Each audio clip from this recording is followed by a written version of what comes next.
कोणी जाणतेनो गुरु भजिजे तेणे कृतकार्य होईजे जैसे मूळ सिंचने सहजे शाखा पल्लव संतोष। ध्यान मूलम गुरुर्मूर्ति पूजा मूलम गुरुपदम मंत्र मूलम गुरुर्वाक्यम मोक्ष मूलम गुरु कृपा। गंगा विशुद्धम नितपाद स्पर्शम सरोवेष्टितम चुंबितम पुण्यस्थानम शराले स्थितंतम समाधिस्थमूर्तिम नमामि गंगागिरि योगिराजम। शुचिः शीलः समुदक्षः सप्रतापि जितेन्द्रियं तम नारायणगिरिं वंदे सच्चिदानंद विग्रहम। आज या ठिकाणी गुरुपौर्णिमा उत्सवाच्या निमित्ताने उपस्थित समस्त भक्तगण, गुरुपौर्णिमा व्यासपूजन आषाढ शुक्ल पौर्णिमा, गुरुपौर्णिमा म्हणून या दिवशी गुरूंचं पूजन केलं जातं। गुकारश्च अंधकारो रुकार निरोधकाः, अज्ञानरूपी अंधकारावर ज्ञानाचा प्रकाश टाकतो तो गुरु। गु म्हणजे अंधकार, रु म्हणजे प्रकाश। गुरु ज्ञानावर प्रकाश टाक। ज्ञान निर्माण नाही, ज्ञान कोणी निर्माण करीत नाही, ज्ञान नष्टही होत नाही। जे निर्माणही होत नाही, नष्टही होत नाही, ते ज्ञान आहे। आणि ज्ञान हे प्राप्तही होत नाही। ज्ञान ही प्राप्त करायची वस्तू नाहीये। सिद्धांत असा आहे की जी वस्तू प्राप्त करता येते ती नष्ट होत असते, जे निर्माण होते ते नष्ट होते। मग ज्ञान हे निर्माणही होत नाही, नष्टही होत नाही, ते प्राप्तही करता येत नाही।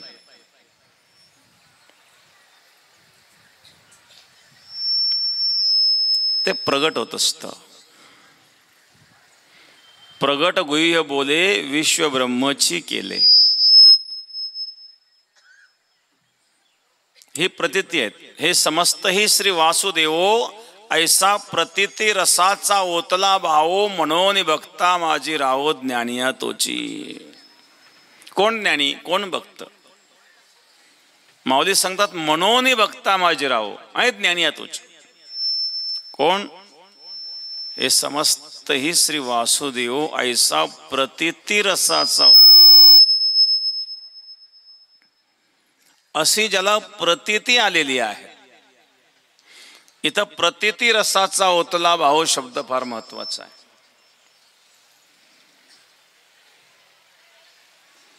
प्रतीती म्हणजे अनुभव। शब्द ज्ञान हे ज्ञानाच्या व्याख्येत बसत नाही। शब्द ज्ञान हे यथार्थ ज्ञानाला पोषक असू शकतं। शब्द ज्ञान, शब्द ज्ञानाद्वारे यथार्थ ज्ञान प्राप्त होऊ शकतं किंवा शब्द ज्ञानाच्या आधारे यथार्थ ज्ञानापर्यंत आपण पोहोचू शकतो। परंतु शब्द ज्ञान म्हणजे यथार्थ ज्ञान नाही।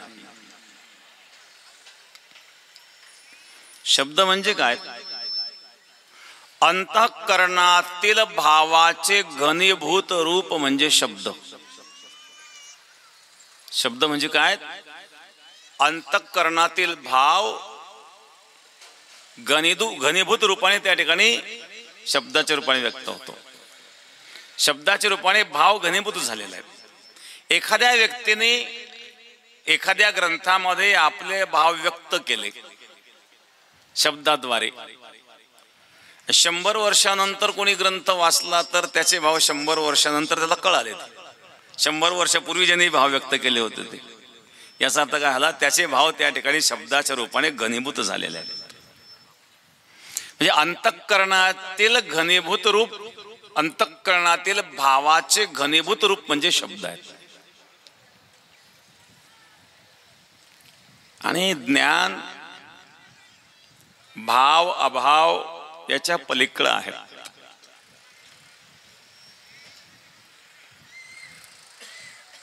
ज्ञान शब्दाच्या पलीकडे आहे। शब्द हा आकाशाचा गुण आहे।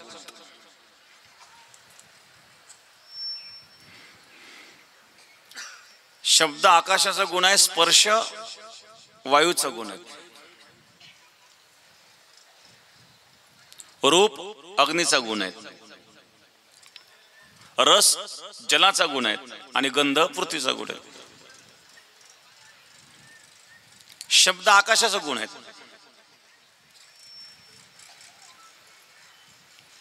सृष्टीचा प्रलय होतो, पृथ्वीचा जलात विलय होतो, जलाचा अग्नीत विलय होतो, अग्नीचा वायूत विलय होतो आणि वायूचा आकाशात विलय होतो. पृथ्वी आप तेज वायू चारही भूत नाहीसे झाले तरी शब्द शिल्लक राहतो, कारण आकाशाचा जो गुण आहे. न्यायशास्त्रामध्ये आकाशाला नित्य मानलेलं आहे, वेदांत शास्त्रामध्ये आकाशाला देखील अनित्य मानलेलं आहे. वेदांत शास्त्रामध्ये आकाशाचे देखील परमाणू सांगितलेले आहेत. विज्ञानाने जे परमाणू मानलेले आहेत, वेगवेगळ्या धातूंचे परमाणू, शास्त्र परमाणू 5 प्रकारचे मानतं, न्यायशास्त्र 4 प्रकारचे परमाणू मानतं. न्यायशास्त्रामध्ये पृथ्वीचे परमाणू, जलाचे परमाणू, अग्नीचे परमाणू, वायूचे परमाणू, हे 4 परमाणू, 4 प्रकारचे परमाणू न्यायशास्त्र म्हणतो. वेदांत शास्त्रामध्ये, उपनिषदामध्ये आकाशाचे देखील परमाणू मानलेले आहेत. या 5 तत्वांच्या व्यतिरिक्त कुठलाही परमाणू या विश्वात नाही आहे. एकतर तो पृथ्वीचा परमाणू असेल, एकतर तो जलाचा परमाणू असेल, किंवा अग्नीचा परमाणू असेल, किंवा वायूचा परमाणू असेल, किंवा आकाशाचा परमाणू असेल. याच्या पलीकडे जगामध्ये परमाणू हजारो असतील, लाखो असतील, कोट्यावधी असतील, परंतु या 5 प्रकारच्या व्यतिरिक्त 6वा प्रकारचा कुठलाही परमाणू जगात विश्वात नाही. मग कोणी किती मोठा वैज्ञानिक असेल तरी या शास्त्र सिद्धांताच्या पुढे त्याला जाता येणार नाही. कोणी सिद्धच करू शकत नाही या 5 तत्वाच्या पलीकडे एखादा परमाणू आहे म्हणून.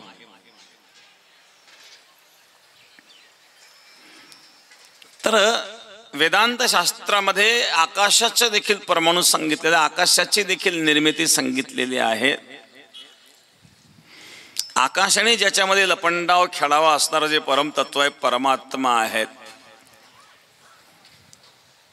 हे पंचमहाभूत प्रकृती सहित त्या परब्रह्माशी जेव्हा एकरूप होतं त्यावेळेला ह्यात काही शिल्लक राहत नाही. म्हणून शब्द हा पंचभूतांचा गुण आहे, आणि भूत म्हणजे निर्माण होणे, आणि जे निर्माण होतं ते नष्ट होतं. ज्ञान हे निर्माणही होत नाही, जे नष्टही होत नाही.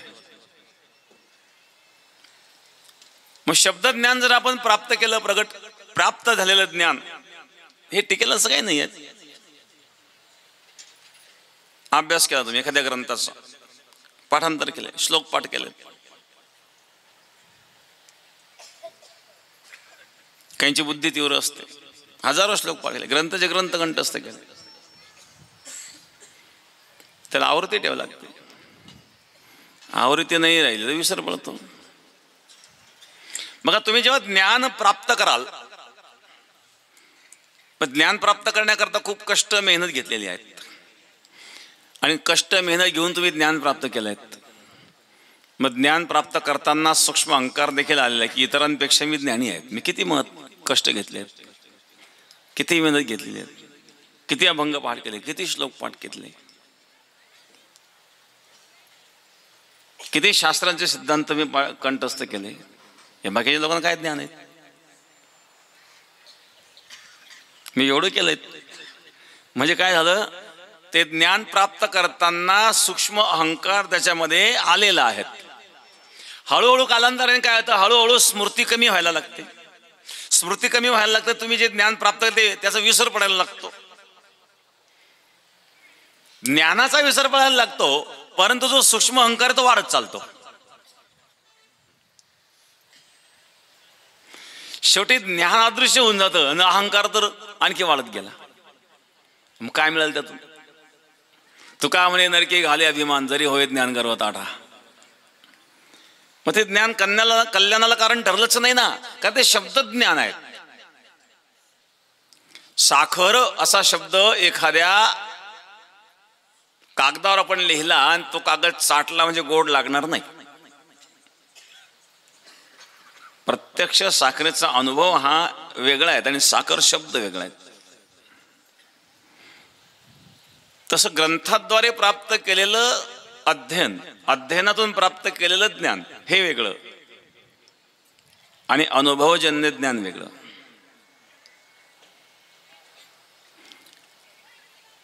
आदित्य सर्वशास्त्राणि वेदान सांगश्च नारद न जानामि तो सूक्ष्म अंतरम विरती विना. संपूर्ण वेदशास्त्राचं अध्ययन केलं. आदित्य सर्वशास्त्राने वेदांत सांगश्च नारद, सर्व अंगाने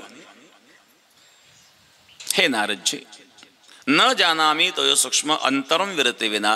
परंतु जोपर्यंत अंतःकरणामध्ये वैराग्य निर्माण होत नाही तोपर्यंत वेदशास्त्राचं अध्ययन हे व्यर्थ असतं.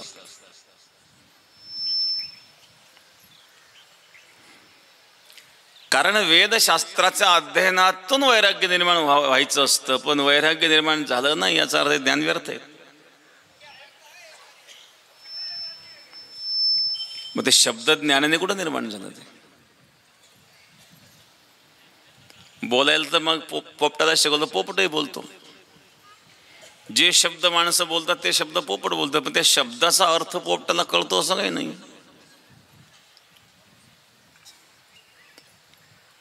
तसं निव्वळ पाठांतर करणं ही सुद्धा एक वासना आहे. शास्त्रामध्ये याला पाठ वासना म्हणतात. किंवा पाठांतर करून अर्थ जाणून घेणं ही झाली अर्थ वासना. खूप पाठांतर केलं, अर्थ जाणून घेतला, ती सुद्धा वासना आहेत. नवे नवे काही लोक ध्यान करतात किंवा स्नान करून जप करणे, पूजापाठ करणे, हे जे साधना करतायत ना, काहीतरी करतोय तो. एखादा भजन म्हणतोय, काहीतरी क्रिया करतोय भजन म्हणण्याची. एखादा सिनेमातलं गाणं म्हणतोय, तो सिनेमातलं गाणं म्हणण्याची क्रिया करतोय आणि हा भजन म्हणण्याची क्रिया करतो. फरक काय याच्यामध्ये? दोघं सारखेच आहेत. त्या भजनाचा भाव जर जाणून घेण्याचा प्रयत्न केला नाही, निव्वळ म्हणतोय, मग गाणं म्हटलं काय भजन म्हटलं काय, इतका काही फरक नाही. मग एखादा शेतामध्ये काम करतो काय, तो शेतात काम करण्याचं, कष्ट करण्याचं काम करतोय काय, आणि हा पूजा करण्याचं काम करतो काय, यातही तो कष्ट करतोय. आरती करताना हात दुखतोय तरी तो करतोय, म्हणजे ते कष्ट सहन करतोय तो. याचा टेकावाने खड्डा खणताना हात दुखतोय, याचा आरती करताना हात दुखतोय. काय फरक पडलाय दोघांचा?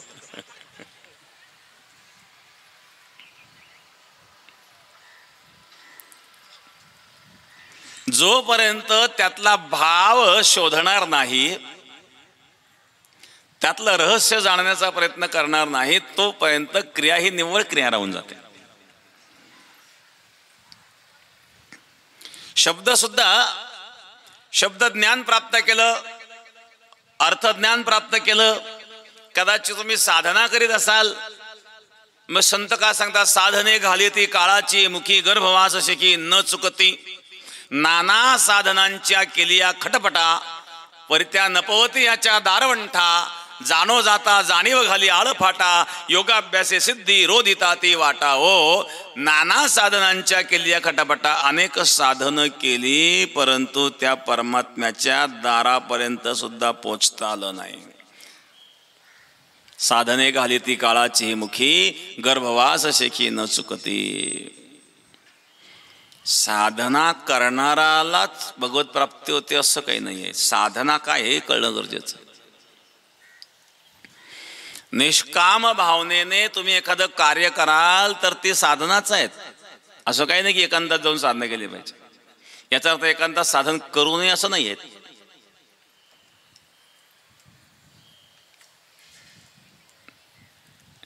एखादा मनुष्य नोकरी करतोय, कदाचित तो नोकरी करीत असताना त्या जर निष्काम भाव असेल तर त्याने केलेली नोकरी सुद्धा साधना असू शकते.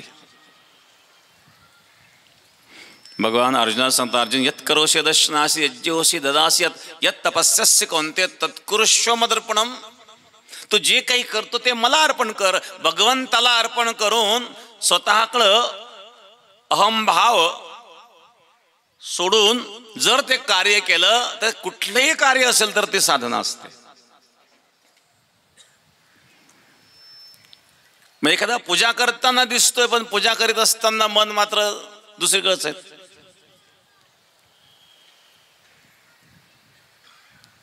गुरुवर्य महाराज उदाहरण सांगत असत. कलकत्त्याला एक व्यापारी गंगा स्नान करून पूजेला बसलेला होता. चपलाचा व्यापारी होता, कारण कलकत्त्याची चप्पल प्रसिद्ध आहे. चपलाचा व्यापारी होता.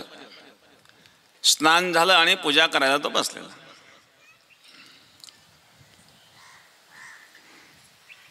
एक साधू आले तिथं. वामाक्षपा नावाचे एक साधू होते, अघोरी संप्रदायाचे. ते स्नानाला आलेत. हा पूजा करतोय देवाची. स्नान करता करता त्याने ओंजळीत पाणी त्यांच्या अंगावर फेकलं.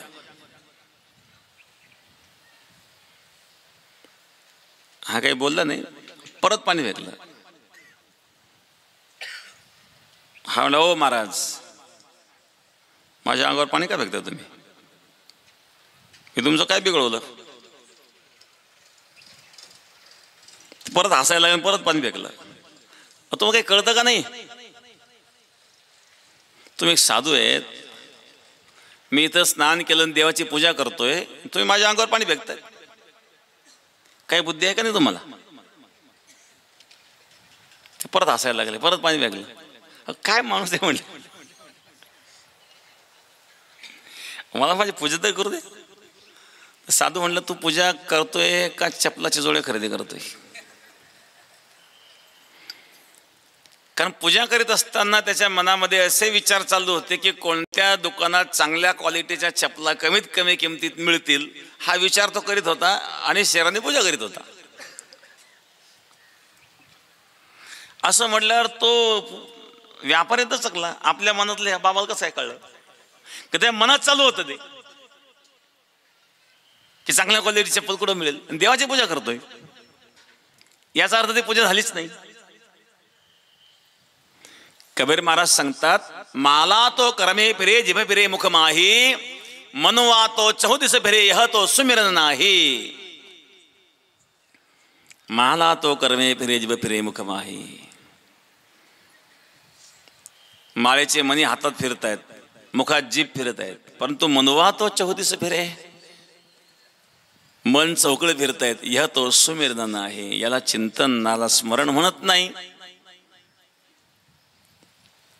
मग अशा प्रकारचं कोणी स्मरणाला बसलेला असेल तर ते त्या ठिकाणी त्याचं बसणंही व्यर्थ आहे.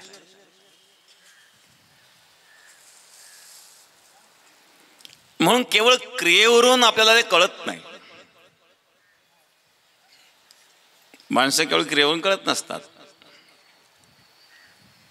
त्याच्या अंतःकरणातील भाव, आणि ते कळण्याकरता तुका म्हणे अंगी व्हावे ते आपण तरीच महिमा येईल. तसं आपल्याला व्हावं लागतं महाराज. त्याचं महत्व कळत नाही, सर्वांना नाही कळत. एकदा एक शिष्य एका गुरुकडे गेला गुरुमंत्र घेण्याकरता. मला गुरुमंत्र सांगा म्हणले. गुरुनी त्याला प्रणवाचा मंत्र सांगितला. ओम. ओंकाराचं स्मरण कर. ओंकाराचं महत्व सांगितलं. अकार उकार मकार. ओम मध्ये आकार जो आहे, स्थूल सूक्ष्म कारण. आकार आहे स्थूल, उकार आहे सूक्ष्म, मकार आहे कारण. आणि त्याच्यावर जे चिन्ह आहेत ते ध्वनित्मक चिन्ह आहेत, ते अमात्र आहेत. स्थूल सूक्ष्म कारण या तीनही शरीराच्या पलीकडं जे चैतन्य आहे, या तीन प्रकारच्या शिडी आहेत. स्थूल सूक्ष्म कारण. भगवान शिवाचं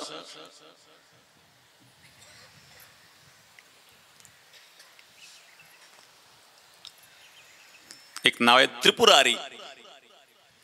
त्रिपुरारी शिवाचं नाव आहेत ना, त्रिपुर अरी, अरी म्हणजे शत्रू. या त्रिपुराचा शत्रू म्हणजे स्थूल सूक्ष्म कारण तीनही शरीराचा जो नाश करतो. या तीनही शरीराचा नाश झाल्याशिवाय मुक्ती प्राप्त होऊ शकत नाही. मृत्यू जरी झाला तर स्थूल शरीराचा नाश झाला, सूक्ष्म शरीर कारण शरीर शिल्लक राहिलं, मध्ये पुन्हा जन्माला कारण होईल. असा 1000 वेळा जरी तुम्ही मेले तरी मुक्ती नाही मिळणार, कारण तिन्ही शरीराचा नाश जोपर्यंत होत नाही तोपर्यंत मुक्ती नाही येत. मग भगवान शिवाला त्रिपुरारी म्हटल्याचा अर्थ या तीनही शरीराचा नाश केल्याच्या नंतर मुक्ती प्रदान करणारी देवता म्हणून त्रिपुरारी म्हटलेलं आहे. ओंकाराच्या ध्यानाने स्थूल सूक्ष्म कारण याच्या पलीकडं जे चैतन्य आहे त्या चैतन्यापर्यंत पोहोचण्याची ही एक शिडी आहे. ओम स्मरण करायला गुरुने त्याला सांगितलं. तो म्हणला हे तर मला माहित होतं, गुरुने काय वेगळं सांगितलं असं, या गुप्त असं काय मग. म्हणजे गुरु गुप्त मंत्र सांगतात. गुरुने जे तुम्हाला मंत्र सांगितले ते कुठेतरी वाचलेले असतात, त्यात गुप्त काय.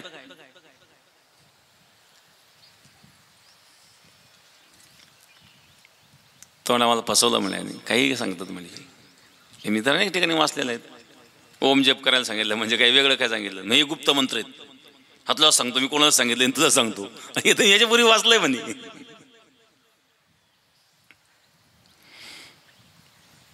त्याला एक चमकणारा दगड दिला. हा बघ, हा घेऊन जा, कोणाला देऊ नको, विकू पण नको, फक्त त्याची किंमत पहा म्हणली.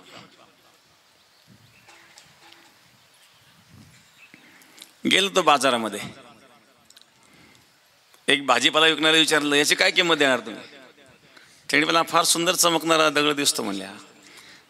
त्यांनी ते मापाला तोलून पाहिजे का, मापात बसला तो. त्याला म्हटलं बरं मोजायला आपल्याला मापा बरोबर. काय देतो, काय तुला 4-5 किलो बटाटे देतो म्हणल्याच्या मोबदल्यामध्ये द्यायचं असेल तर. तो म्हणला नाही म्हणे, एवढ्यात नाही. धान्य दुकानाकडे गेला, याचं काय देशील. तो 1 क्विंटल धान्य देतो. त्यांनी 1 क्विंटल धान्य किंमत केली. ज्याला जेवढी भासली तेवढी किंमत त्यांनी त्याची केली. कापड दुकानाकडे गेला, याची काय किंमत देणार तुम्ही. याच्यात 2 मीटर कापड देऊन तुला याच्या मोबदल्यात.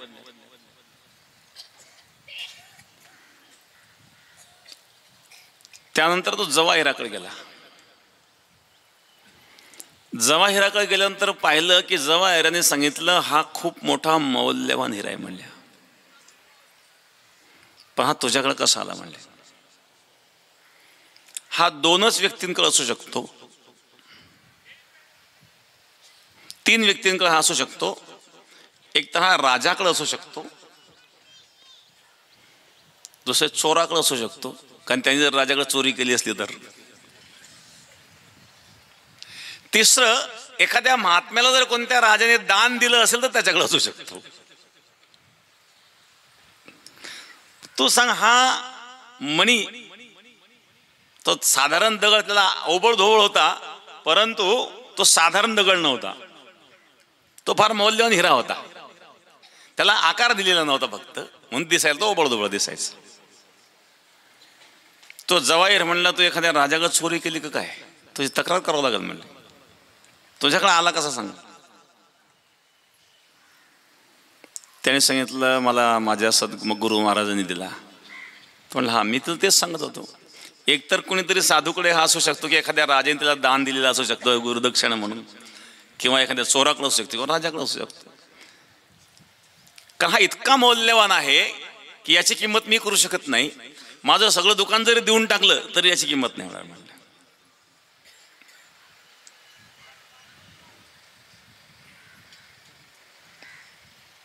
तो परत गेला. मग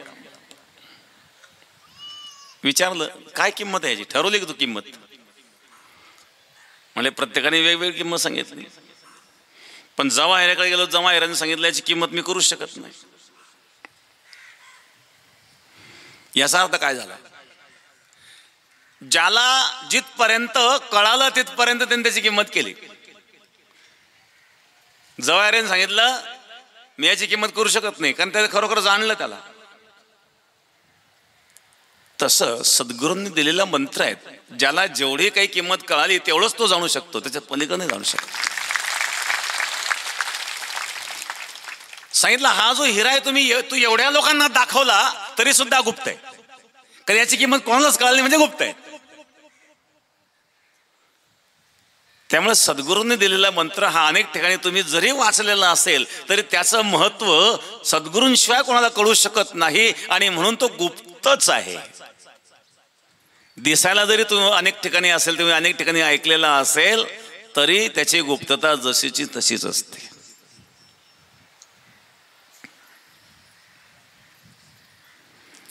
आणि म्हणून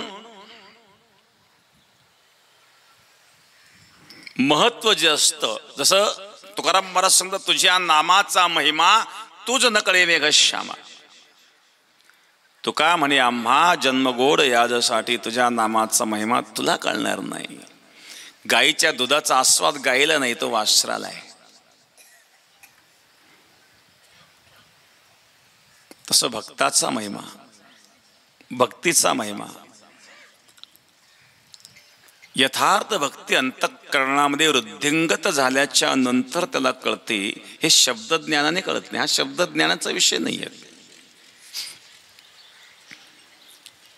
हा कृतीचाही विषय नाही आहे. काही वेळेला काही ज्ञानी असतात, परंतु त्यांची कृती अज्ञानासारखी दिसते, किंवा शास्त्राच्या विपरीत कृती वाटते. मग असं वाटतं की शास्त्राच्या विपरीत जर यांची कृती आहे तर हा साधू कसा असू शकतो, हा महात्मा कसा असू शकतो. कान्होबा पाठक होते, कान्होबा पाठक माहिती असेल. एक संन्यासी महात्मा त्यांना भेटायला आले. ते कान्होबा पाठकांना म्हणले, मी तुमच्यावर खूप ऐकलं होतं, म्हणले तुम्ही त्यागी आहात, वैराग्यवान आहात, पण इथं काही तसं दिसत नाही. म्हणजे कसं काय? का त्यांच्या मांडीवर त्यांचे नातू खेळत होते. आता आजोबा नातवांना मांडीवर खेळतोय का वैराग्य म्हणे का? कशाचं वैराग्य म्हणले? मग हा संसार प्रपंच हे धनदारा पुत्र जन बंधू सोयरे पुसन सर्व मिथ्या हे जाणू शरण रिगा आदिवासी, हे सर्व मिथ्या म्हणून त्याचा त्याग करणारा महात्मा असतो, तो वैराग्यवान असतो. म्हणजे असं ठीक आहे, त्या मुलाला धरून टाकलं विहिरीत, तुम्ही म्हणता येत ना म्हणजे यांचा त्याग केला तोच वैराग्यवान असतो. केला म्हणजे त्याग, चला आता जेवायला. जेवायला ते पोराला तुम्ही विहिरीत टाक, तुम्हीच तर म्हणले म्हणजे त्याग करा म्हणून. पण मी असं थोडी सांगितलं होतं की त्याला विहिरीत फेकून द्या पोरांना. तुम्ही म्हणले हे मुलं बाळ नातू पण तू हे सगळे बाधक आहेत आणि यांचा त्याग म्हणजेच वैराग्य आहेत, केला म्हणले मी त्याग. आता जेव्हा तुम्हाला जेवायला काय हरकत आहे आमच्या इथे? नाही, ते मुलं आल्याशिवाय मी जेवणार नाही. हाक मारल्याबरोबर ते विहिरीतून मुलं बाहेर आले महाराज. मग आता याला त्यागाचं महत्व कळलं काय साधूला? पण एखादा मनुष्य संसारामध्ये असतानाही तो जरी दिसत असेल, लिप्यतेन स पापेन पद्मपत्र मिवांबसा, गीतेत भगवान सांगतात, कमळ जसं पाण्यात असूनही अलिप्त असू शकतं, त्याप्रमाणे महात्मा संसारात असूनही अलिप्त असू शकतो. एखादा ग्रहस्थी असला म्हणजे तो महात्मा नाही असं नाही आहे. एखादा ग्रहस्थी असूनही महात्मा असू शकतो. एखादा वैराग्य धारण केलेला असतानाही तो भोगी असू शकतो. ही अंतःकरणाची अवस्था आहे. बाह्य क्रियेला महत्व नाही आहे.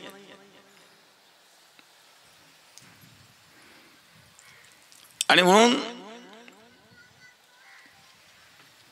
महात्मा हा क्रियेवरून कळत नसतो. ज्ञान हे शब्दाद्वारे सुद्धा यथार्थ ज्ञान व्यक्त होत नसतं.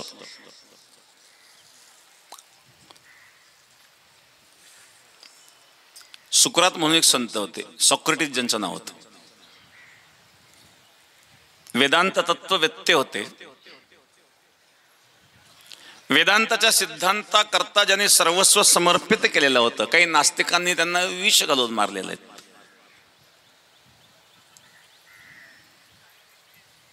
पण वेदांत शास्त्रावर नितांत श्रद्धा आणि विश्वास. त्यांच्या शिष्याने सांगितलं, महाराज एवढं तुमचं असणार जे ज्ञान आहेत, हे जर एका ग्रंथामध्ये आलं तर भविष्यामध्ये तुमच्या ज्ञानाचा उपयोग सर्व जगाला होईल. म्हणून आपण एखादा ग्रंथ लिहावा अशी आमची सर्वांची इच्छा आहे. त्याच्यात ग्रंथ कोणाकरता लिहायचा? ज्ञानाकरता का अज्ञानाकरता? अज्ञानाकरता ग्रंथ लिहावा तर अज्ञानाला काही कळणार नाही. वेदांत शास्त्रांचं ब्रह्म सत्यम जगत मिथ्या, जगत मिथ्या हे अज्ञानाला कळणार नाही. आणि हे ज्याला कळालं त्याला ग्रंथाची गरज नाही.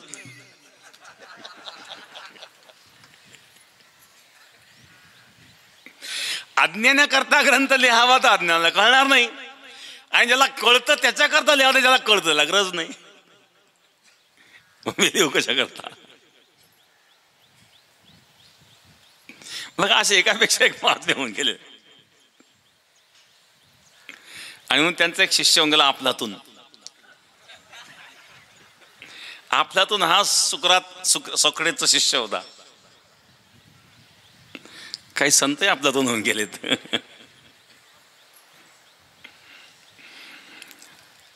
तर अशा प्रकारे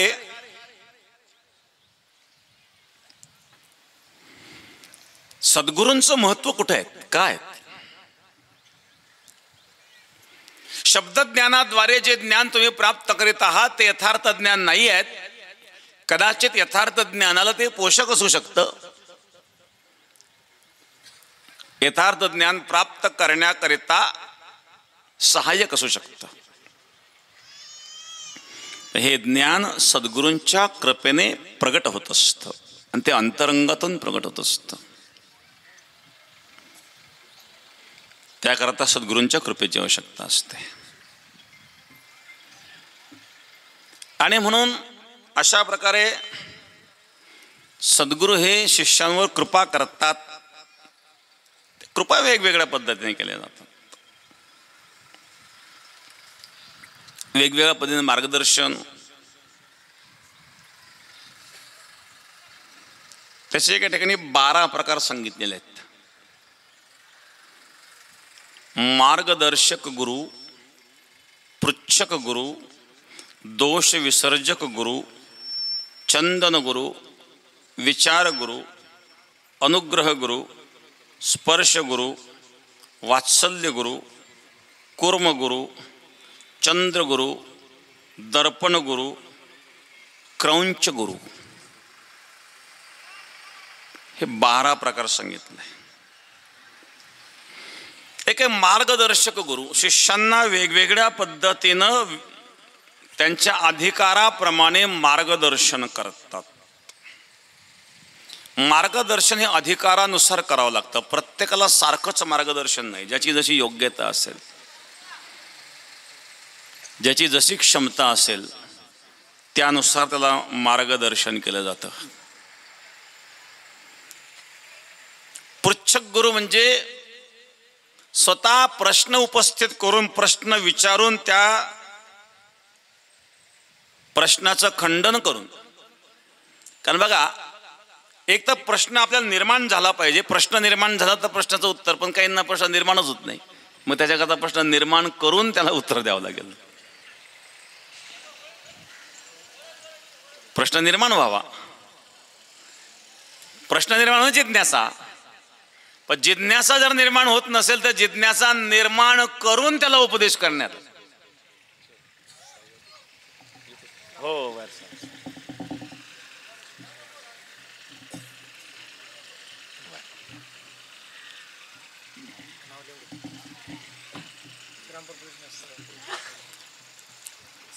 श्रीरामपूर पोलीस स्टेशनच्या वतीनं या ठिकाणी माननीय अरुणजी धनवळे साहेब आणि सर्व PSI शिंदे साहेब आणि सर्व स्टॉप, सर्वांना या ठिकाणी धन्यवाद धन्यवाद धन्यवाद.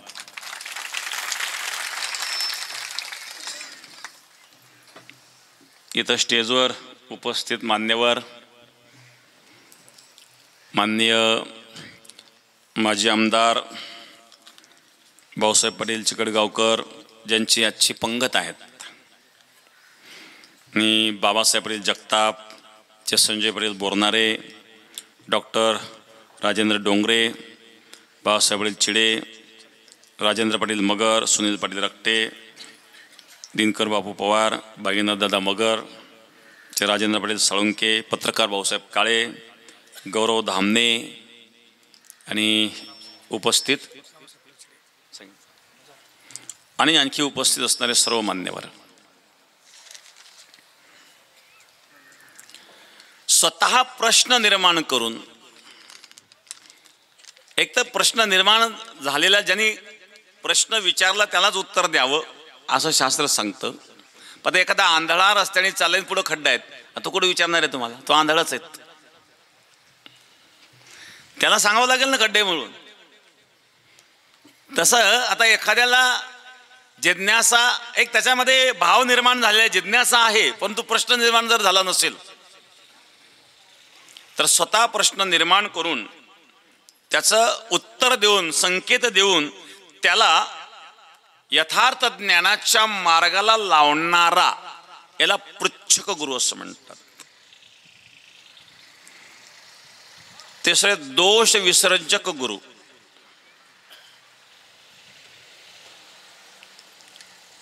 गुरु आत्मीय भावनेने एखादा शिष्य गुरुच्या जवळ जातो,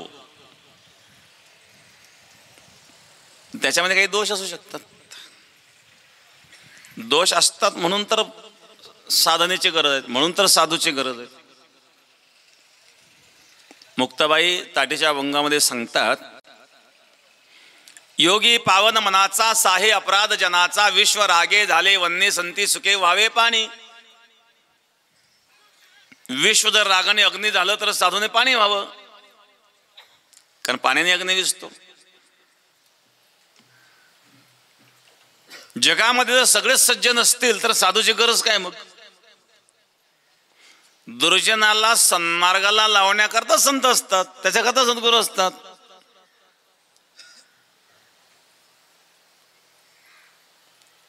संत महात्मे एखाद्या दुर्जनाकडे गेले, लोक म्हणतात अशा मान सगळे महाराज कसे काय गेले? तशाकडेच जाणं गरजेचं आहे. तो तर असा आहे, त्याच्याकडे कसे काय गेले?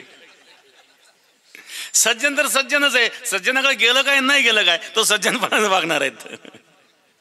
ज्याच्यामध्ये सज्जनता नाही ती सज्जनता निर्माण करण्याचं कार्य गुरु करतात, त्याला दोष विसर्जक गुरु म्हटलेलं आहे, की त्याच्या दोषाचं विसर्जन करायचं आहे.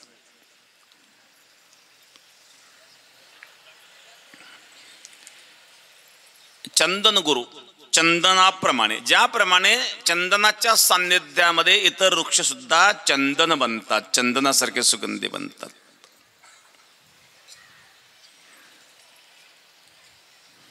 तुका म्हणे गुण चंदनाची अंगी, तैसे तुम्ही जगी संत जन.